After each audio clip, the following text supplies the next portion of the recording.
கர்த்தருக்கு ஸ்தோத்திரம். கர்த்தரால் அழைக்கப்பட்டவர்களை கர்த்தர் எல்லாவித சூழ்நிலையிலும் நின்று அவர்களை விடுவிப்பார்.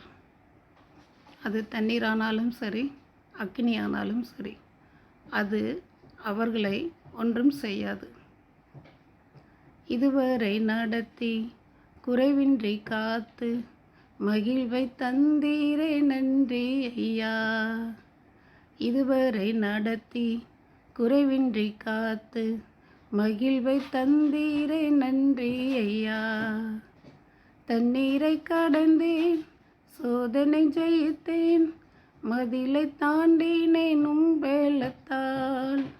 தண்ணீரை கடந்தேன், சோதனை ஜெயித்தேன், மதிலை தாண்டினேன் உம்பேலத்தால். நன்றி நன்றி ஐயா, கோடி கோடி நன்றி ஐயா. இப்போது கர்த்தருடைய பிள்ளைகளுக்கு கர்த்தரவே நாடி கர்த்தரையே சார்ந்து கொண்டு இருக்கிறவங்களுக்கு ஒரு பெரிய ஒரு போராட்டம், ஒரு சோதனை வரும். ஏன்னா நம்ம நேர தேவனை நோக்கி போகிறோம் அப்படின்னு சொல்லி குதிரையோ யுத்த நாளுக்காக ஆயத்தப்படும், ஜெயமோ கர்த்தரால் வரும் சொல்லப்பட்டிருக்கு. இப்போ குதிரை நேராக பாதையை பார்த்து போகணுன்னா குதிரைக்கு கண்ணு பக்கம் 2 பக்கம் கடிவாளம் போட்டிருப்பாங்க.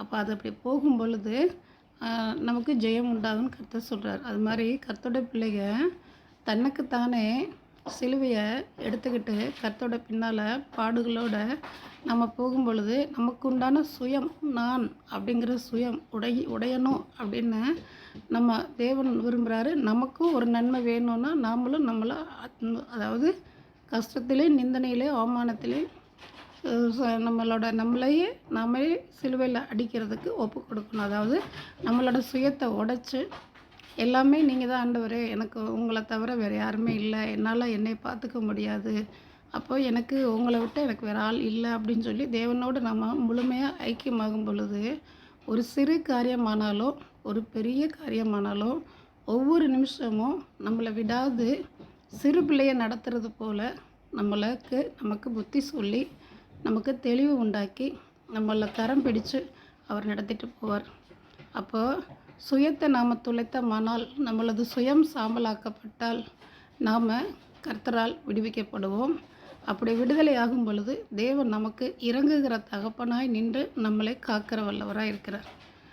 நீர் நல்லவர், சர்வ வல்லவர், இந்த வாழ்க்கை நீர் தந்ததே, நீர் செய்ததை மறக்க கூடுமோ, இந்த வாழ்க்கை நீர்